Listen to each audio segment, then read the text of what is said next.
बिस्मिल्लाहिर्रहमानिर्रहीम। अस्सलाम वालेकुम। आज का हमारा टॉपिक है ब्लड ग्रुप्स के बारे में। हम देखेंगे हम किस तरह ब्लड को डिफरेंट टाइप्स और डिफरेंट ग्रुप्स में डिवाइड करते हैं। ठीक है, इस जो क्लासिफिकेशन के बेसिस जो होती है, हमारे पास एंटीजन्स होते हैं जो कि रेड ब्लड सेल की सरफेस के ऊपर प्रेजेंट होते हैं।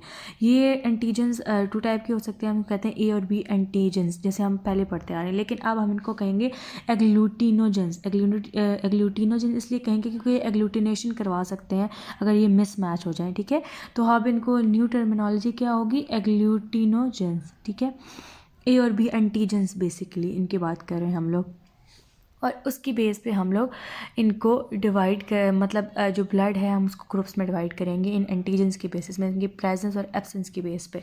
ठीक है, और ये एंटीजेंस आते कहाँ से हैं, ये हमारे पास हेरिडिटरी होते हैं, मतलब ये जेनेटिक होते हैं कि जेनेटिकली ये जो पेयर ऑफ क्रोमोसोम्स होता है, ईच पेयर के ऊपर एक जीन प्रेजेंट होती है। ठीक है, और इस तरह ये ट्रांसमिट होते हैं, और उन जीन्स को टाइप ओ जीन कह सकते हैं, टाइप ए जीन और टाइप बी जे। ठीक है, अब जीनोटाइप्स हमारे पास दी हुई हैं कि अगर हमारे पास दोनों पेयर्ड क्रोमोसोम्स पे ओ जीन होगी, मतलब जो टाइप ओ है वो जीन होगी, तो हमारे पास ब्लड ग्रुप क्या होगा, ओ।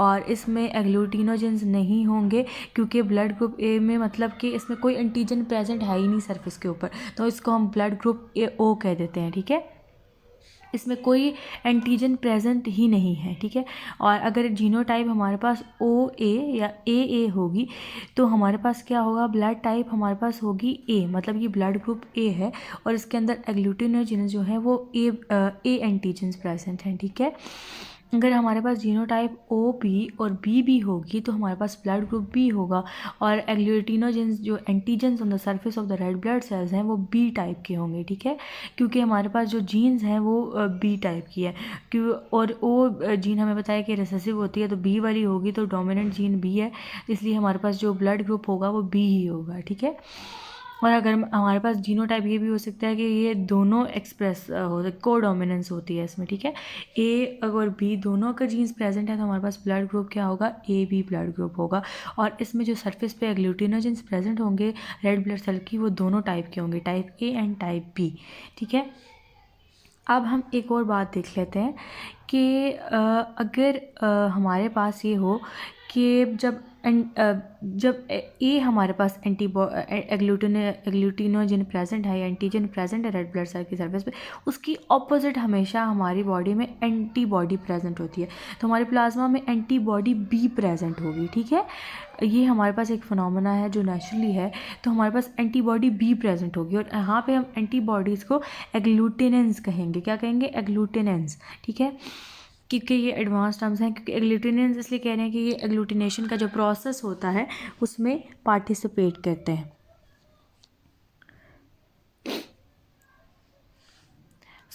हमारे पास क्या होगा जब ब्लड ग्रुप, क्योंकि ये एडवांस टर्म्स हैं, क्योंकि एग्लूटिनेंस इसलिए कह रहे हैं कि ये एग्लूटिनेशन का जो प्रोसेस होता है उसमें पार्टिसिपेट करते हैं।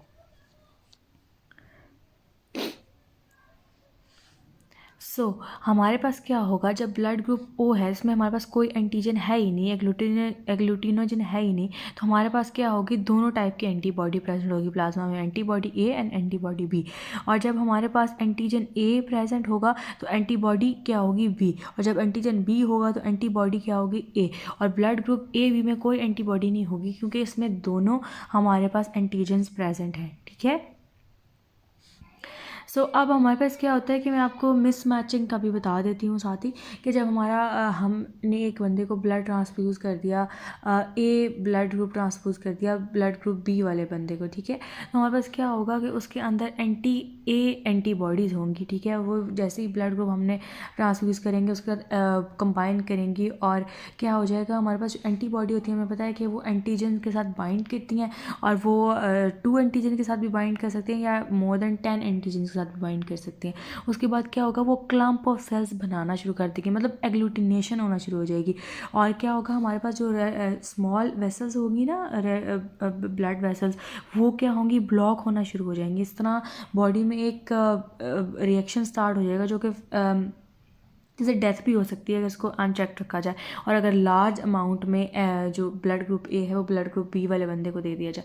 अगर स्मॉल अमाउंट्स हो ना या छोटी अमाउंट की ट्रांसफ्यूजन हो तो उससे इतना सीवियर केस नहीं होता, लेकिन लार्ज अमाउंट में अगर हम ब्लड मिस मैच कर दें या जो मिस मैच ब्लड है वो ट्रांसफ्यूज़ कर दें तो उससे बहुत ज़्यादा कॉम्प्लिकेशंस हो सकती हैं। ठीक है, ये हमारे पास एक ग्राफ है, उन्होंने बताया हुआ है कि जब हमारी बर्थ होती है तो उस टाइम पे कोई एंटीबॉडी हमारी बॉडी में प्रेजेंट नहीं होती ना, उसके बाद आफ्टर बर्थ हमारी बॉडी में एंटीबॉडीज़ बनना शुरू होती हैं। अगर हमारे प्लाज्मा ब्लड के सेल्स के ऊपर जो एंटीजन ए है प्रेजेंट तो हमारी body eventually anti B antibodies बनाना शुरू कर देगी, और अगर एंटीजन ए प्रेजेंट है तो एंटी बी एंटीबॉडीज़ बनाना शुरू कर देगी। ठीक है, और ये आफ्टर बर्थ प्रोसेस शुरू होता है और मैक्सिमम ये हो जाता है 8 ईयर्स तक जो होता है बॉडी में मैक्सिमम एंटीबॉडीज़ बन चुकी होती हैं, और उसके बाद ये डिक्लाइन करना शुरू कर देती हैं। और देख रहे हैं आपके एंटीबॉडी जो एंटीबॉडीज़ हैं वो ज़्यादा प्रोड्यूस होती हैं बनस्बत एंटी बी एंटीबॉडीज़ या एग्लूटिनेंस के। ठीक है, ये हमारे पास साथ एज बता दी है और साथ हमारे पास एवरेज जो अमाउंट है एंटीबॉडीज़ की वो हमारे पास उन्होंने डिस्कस कर दी। और ये फिर से हमारे पास देखें वो ब्लड टाइप बताया हुआ कि ग्रुप ए अगर है तो उसमें एंटी बी एंटीबॉडी होगी और एंटीजन ए होगा, ग्रुप बी है तो उसमें जो एंटी ए एंटीबॉडी होगी और एंटीजन बी होगा, और ग्रुप ए बी है तो उसमें कोई भी एंटीबॉडी नहीं होगी और एंटीजन्स ए और बी दोनों होंगे, और ग्रुप ओ में हमारे पास एंटी ए और एंटी बी एंटीबॉडीज़ दोनों होंगी, और जो हमारे पास एंटीजन्स हैं वो नहीं होंगे। ठीक है, इस पर ग्रुप ए भी हमारे पास यूनिवर्सल रेसिपिएंट है क्योंकि इसमें एंटीबॉडीज़ एंटी ए एंटीबॉडी होगी और एंटीजन बी होगा, और ग्रुप ए भी है तो उसमें कोई भी एंटीबॉडी नहीं होगी और एंटीजन्स ए और बी दोनों होंगे, और ग्रुप ओ में हमारे पास एंटी ए और एंटी बी एंटीबॉडीज़ दोनों होंगी, और जो हमारे पास एंटीजन्स हैं वो नहीं होंगे। ठीक है, इस पर ग्रुप ए भी हमारे पास यूनिवर्सल रेसिपिएंट है क्योंकि इसमें एंटीबॉडीज़ नहीं है, उसमें रिएक्शन नहीं होता, तो उसको हम सारे ब्लड ग्रुप्स हैं वो ट्रांसफ्यूज़ कर सकते हैं इन स्मॉल अमाउंट्स। और ग्रुप ओ जो है वो यूनिवर्सल डोनर है क्योंकि इसके अंदर एंटीबॉडी ए और एंटी बी एंटीबॉडीज़ हैं, लेकिन जब स्मॉल अमाउंट में ट्रांसफ्यूज़ करेंगे डोनर का ब्लड तो वो प्लाज्मा में जो रिसीव करने वाला बंदा होगा उसके प्लाज्मा में जाके वो डाइल्यूट हो जाएगा और उतना इफेक्ट ही कॉज नहीं होगा। ठीक है, और ये हमें वही बताया हुआ है कि एंटीबॉडीज़ और ब्लड ग्रुप के बारे में एंटीजन्स कौन सा प्रेजेंट हैं और कौन सा ब्लड किसको दिया जा सकता है। ठीक है, तो ए बी ब्लड आप देख लें यूनिवर्सल रिसिपिएंट है, सारे ब्लड ग्रुप इनको दिए जा सकते हैं, और ब्लड ग्रुप ए जो है वो रिसीव कर सकता है ब्लड फ्रॉम ए पर्सन और ओ पर्सन से रिसीव कर सकता है, और दे किसको सकता है ए एंड ए बी वाले पर्सन को दे सकता है, और बी वाला जो है वो दे सकता है बी एंड ए बी वाले पर्सन को, वो ले सकता है बी एंड ओ वाले पर्सन को। जो ओ है वो ब्लड सबको ही दे सकता है, यूनिवर्सल डोनर है, लेकिन जो रिसीव कर सकता है वो सिर्फ ओ ब्लड ग्रुप से ही रिसीव कर सकता है।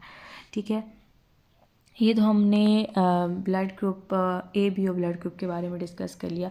एक हमारे पास जो ब्लड ग्रुप होता है वो RH ब्लड ग्रुप भी होता है। ठीक है, उसकी इस तरह मैं आपको एक्सप्लेनेशन दे देती हूँ उधर ही कि RH ब्लड ग्रुप में क्या होता है हमारे पास कि ए बी और RH ब्लड ग्रुप में जो मेन डिफरेंस है वो आपने याद रखना है कि जो A B O blood group system होता है उसकी जो एंटीबॉडीज़ होती हैं ना वो बर्थ के बाद खुद ब खुद बनना शुरू होती हैं, प्रेजेंट होती हैं। RH ब्लड ग्रुप जो सिस्टम है ना उसकी जो अगर एंटीबॉडीज़ बनने के लिए हमें पहले RH एंटीजन चाहिए होता है, मतलब बॉडी में अगर RH एंटीजन जाएगा एक्सपोजर होगा तब ये RH एंटीबॉडीज़ बनेंगी वरना नहीं बनेंगी। ठीक है, मतलब कि पहले आपको ट्रांसफ्यूज़ करना पड़ेगा RH पॉजिटिव ब्लड जो है उसके बॉडी के अंदर, तभी जाके उसमें RH एंटीबॉडीज़ बनेंगी, वैसे नहीं बनती, बाय बर्थ नहीं होती और नेचुरली प्रोड्यूस नहीं होती। ठीक है, और इसमें हमारे पास डिफरेंट टाइप जीन्स होती हैं जो डिटर्मिन करती है, मेनली टाइप डी जीन जो होती है वो डिटर्मिन करती है, और टाइप डी अगर एंटीजन प्रेजेंट हो सरफेस के ऊपर तो हम कहते हैं कि RH पॉजिटिव ब्लड है, और अगर नहीं प्रेजेंट हो तो हम कहते हैं कि यार नेगेटिव ब्लड है। ठीक है, और हमारे पास इससे काफ़ी कॉम्प्लिकेशंस हो सकती हैं। जैसे अगर आपने एक बीमारी हमने पढ़ी थी कि एरेथ्रोब्लास्टोसिस फेटालिस जो हमारे पास बीमारी थी, ठीक है। इसमें क्या था, हमारे पास ये haemolytic disease of the new born है। इसमें क्या होता है कि जो मदर होती है ना वो RH नेगेटिव होती है और जो चाइल्ड उसने कंसीव किया होता है वो RH पॉजिटिव होता है।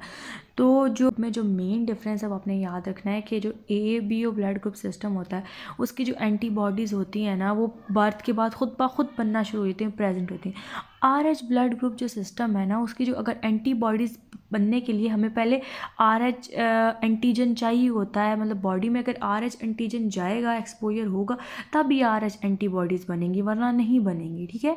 मतलब कि पहले आपको ट्रांसफ्यूज़ करना पड़ेगा RH पॉजिटिव ब्लड जो है उसके बॉडी के अंदर, तभी जाकर उसमें RH एंटीबॉडीज़ बनेंगी, वैसे नहीं बनती, बाय बर्थ नहीं होती और नेचुरली प्रोड्यूस नहीं होती, ठीक है।